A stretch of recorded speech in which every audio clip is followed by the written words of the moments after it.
आपसे एक आग्रह करेंगे और वो आग्रह ये है, सच्चे सनातनी बनो अगर सदा सुखी रहना चाहते हो तो। वैसे ही बनो जैसे तुम ये दिखना चाहते हो कि दुनिया तुमको ऐसा समझे, वैसे बनो। दिखो नहीं, बनो। और खुद भी बनो और तुम्हारे बच्चे भी बने सबसे।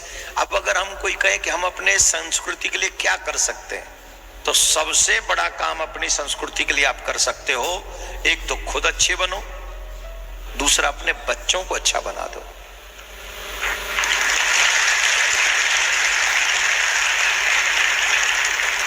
जब आपके बच्चे अच्छे होंगे तो आपके पितृ तर जाएंगे, यही शास्त्र कहते हैं। हम लोग सत्कर्म इसलिए नहीं करते कि ऊपर मरेंगे तो 72 हूर मिलेंगी। हमें 72 हूर नहीं चाहिए। हमारे यहां कोई हूर वूर का कॉन्सेप्ट नहीं है। सच बता रहे हैं हम आपको। हमारे यहां कॉन्सेप्ट है मुक्ति का। पुनरपि जननम पुनरपि मरणम पुनरपि जननी जठरे शयनम। शादी का मतलब सिर्फ घूमना फिरना नहीं है। शादी का मतलब है कि मैं जब मर जाऊं तो मेरी पीढ़ियां मेरे पितरों को जल दे सके, उनका तर्पण कर सके, उनका श्राद्ध कर सके, जिसके बाद मेरे पितरों के ऋण से मैं उऋण हो जाऊं। आजकल आपने देखा होगा हमारे बच्चे शादी नहीं करना चाहते, लेकिन हमारी सरकार ने एक सहूलियत दे दी है, लिविंग रिलेशनशिप में आप रह सकते हो अगर 18 साल के हो तो। ये देश भारत है। ये कौन सा भारत है? ये खोया हुआ भारत है। ये विश्व गुरु भारत नहीं है। ये विश्व गुरु भारत नहीं हो सकता जहां हर चौराहे पे शराब के ठेके खुले, हर गली के नुक्कड़ पे शराब के ठेके खुले, जहां गौ की हत्या होती है। ये विश्व गुरु भारत नहीं हो सकता। जहां गौ की हत्या होती है वो विश्व गुरु भारत नहीं हो सकता। जहां पर ऐसे कानून हो, जहां लिविंग रिलेशनशिप आफ्टर 18 इयर्स आप किसी के भी साथ रह सकते हो, जिस देश में ऐसे कानून हो, वो विश्व गुरु नहीं हो सकता। मेरे ऋषियों का भारत, मेरे राम का भारत, मेरे भक्तों का भारत, मेरे पुराणों का भारत, जिसे हम विश्व गुरु कहते हैं, वो भारत अलग है, वो भिन्न है। जहां कभी भी बच्चे अपने माँ बाप के आगे आंख उठाकर बात नहीं करते। अपने जिम में शादी की बात करना तो बहुत दूर की बात है, माँ बाप से लड़ना तो अलग की बात है, माँ बाप के आगे शराब पी के आने की अलग बात है। वो अपने माँ बाप के आगे नजरें नहीं उठाते। जिस देश में ऐसे संस्कार होते हैं वो होता है विश्व गुरु। कौन सा गुरु? खोया हुआ भारत है, ये विश्व गुरु भारत नहीं। सच नहीं बोलेगा कोई।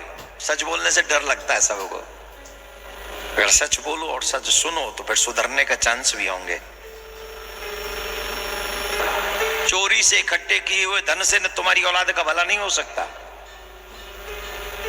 किसी का माल मार के रख लेने से तुम धनवान नहीं हो सकते। न तुम्हारा भला होगा, न तुम्हारी आने वाली पीढ़ी का भला होगा। सबको नरक में जाना पड़ेगा। मांस खाने से तुम्हारा भला नहीं होगा, शराब पीने से तुम्हारा भला नहीं होगा, व्यभिचार करने से तुम्हारा भला नहीं होगा, न तुम्हारी पीढ़ी का भला होगा।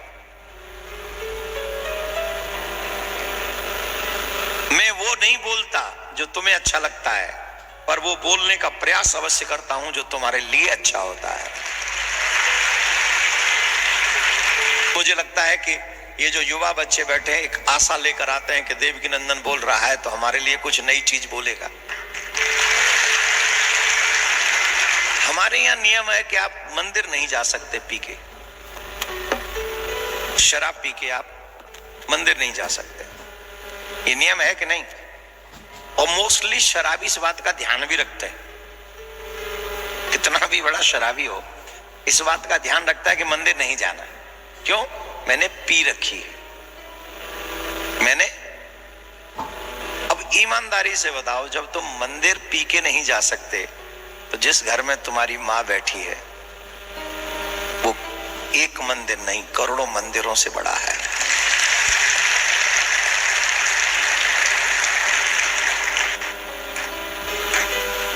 जिस माँ के माध्यम से हम इस संसार में आए हैं, जिस घर में मेरी माँ बैठी है, वहां मैं पी के कैसे जा सकता हूं?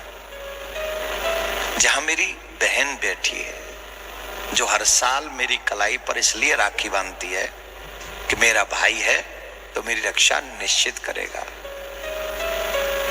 क्या वो किसी देवी से कम है? एक बेटी बैठी है उस घर में, जिस बेटी को यह आशा रहती है मेरा बाप है ना, पूरी दुनिया में मेरा बाल भी बांका कोई नहीं कर सकता, मेरा बाप है।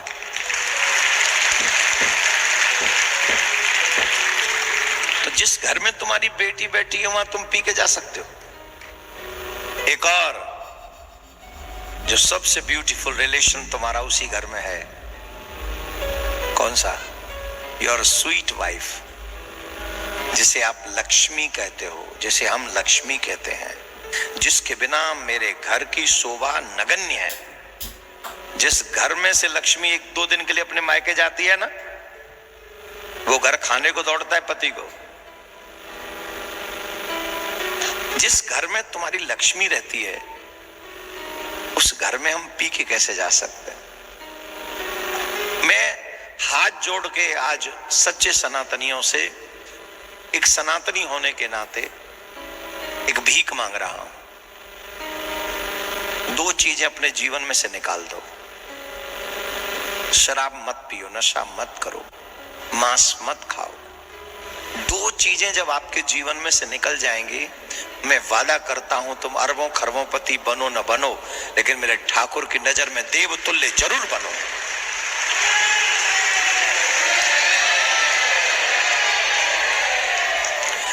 और अगर तुम्हारा जमीर जिंदा है, ये सनातन परंपरा है कि हमसे अगर कोई कुछ मांगे, स्पेशली ब्राह्मण मांगे, तो उसे जरूर देना चाहिए। अगर वो निराश चला गया तो हमको सदग्रस्त नहीं माना जाएगा।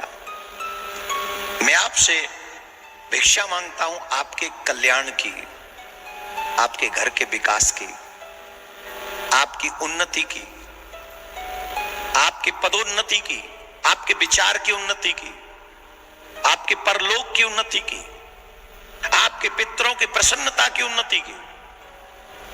ईश्वर आपसे प्रसन्न हो, ऐसा कार्य करने के लिए मैं आपसे भिक्षा मांग रहा हूं।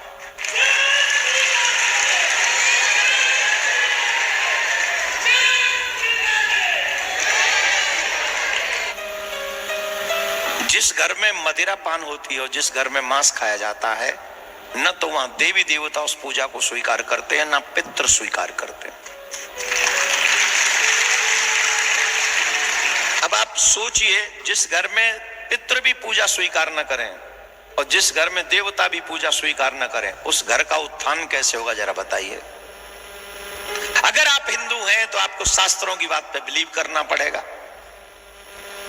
और अगर आप आदि बातों पे बिलीव करेंगे, आदि पे नहीं करेंगे, तो आप मरेंगे, आप फंसेंगे, न यहाँ के रहोगे। वो हमारे यहाँ कहावत है ना, एक धोबी का कुत्ता घर का न घाट का, फिर वो बात सिद्ध हो जाएगी। हम न घर के रहेंगे न घाट के रहेंगे, न तो यहाँ हमारी कोई वैल्यू रहेगी न वहां हमारी वैल्यू रहेगी। अरे हम कम से कम भगवान का नाम जपेंगे तो हम विश्वास के साथ कहते हैं, यहाँ के हम चाहे किसी मतलब के न रहे, पर वहां के जरूर मतलब के रहेंगे। ये युवा बच्चे बैठे हैं जो तुम्हारी गोद में बच्चे बनकर आए थे, छोटे छोटे बच्चे, और तुम उनके आगे ड्रिंक करके नाच रहे हो, घूम रहे हो, या लड़ रहे हो, या फाइट कर रहे हो। क्या सीखेंगे तुमसे वो?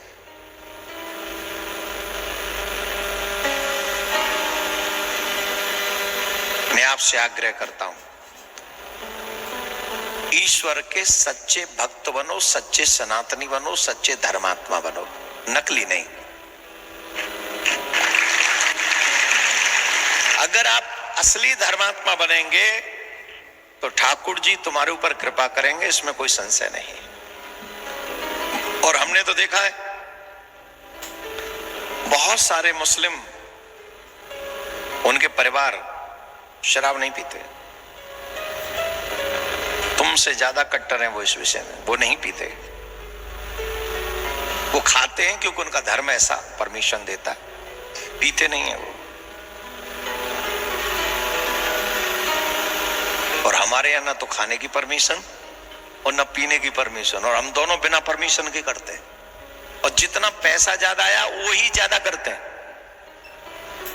जब पैसा छुट्टा आया ना, तो अब हमने उसको एक स्टेटस बना लिया है। अरे यार, कोई नरक जाने का भी स्टेटस होता है क्या? जिन कर्मों से मैं नरक चला जाऊं वो भी कोई स्टेटस हो सकता है? अब बताओ, जितना मैंने तुम्हें प्रवचन दिया उतना प्रवचन कभी तुम्हारे पापा ने भी दिया इतने इस विषय पे? इसलिए गुरुदेव पापा से भी बड़े होते हैं। हाँ, क्या बोलना पड़ेगा?